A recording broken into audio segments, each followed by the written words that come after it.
Di ka magsalamin niya? Mainit. Yan. Ingat lang, ingat. Laki no. Taba kasi lupa dyan, kaya ganyan. Lumaki nang lumaki yung puno. Nagiging ano siya. Nagiging delikado. Ano na? Ha?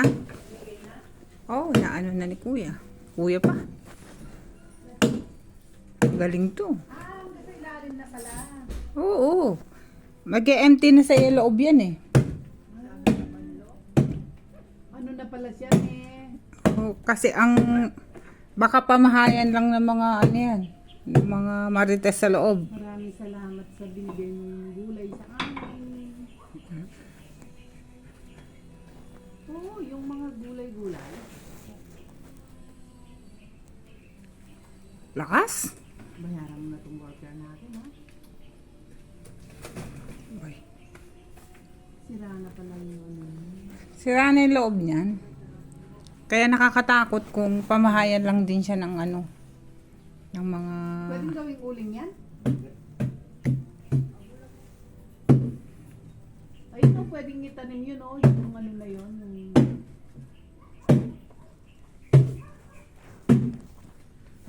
Ang malunggay. Bao.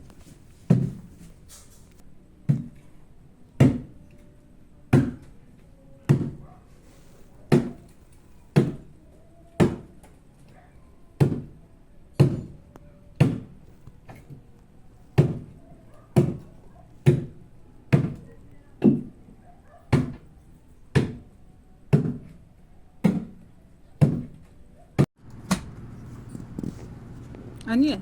Diyan mo babaon.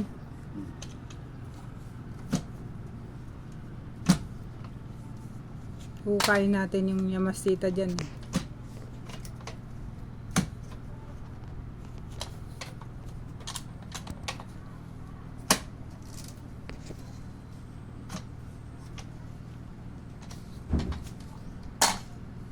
Dami na yan. Kataba ng lupa eh. Ano kaya pala ang daling umano ng malunggay dyan? Oh, malinis na.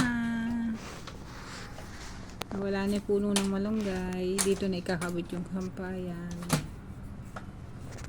Nakikita na natin yung ating neighborhood.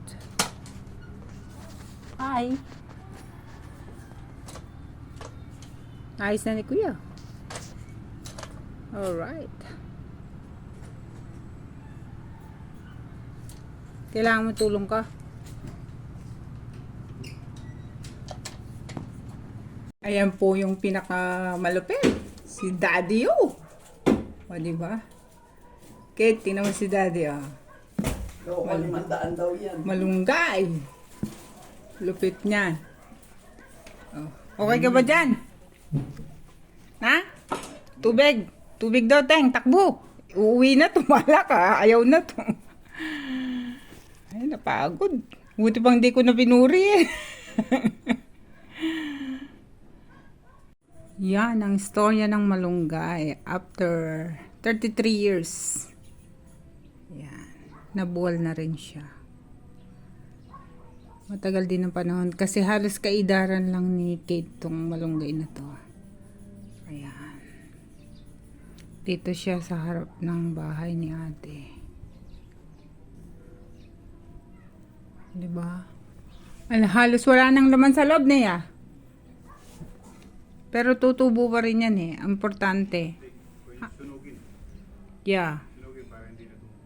Kasi pinamamahayan siya ng ano eh. Mga insekto. Ng animal. Yan.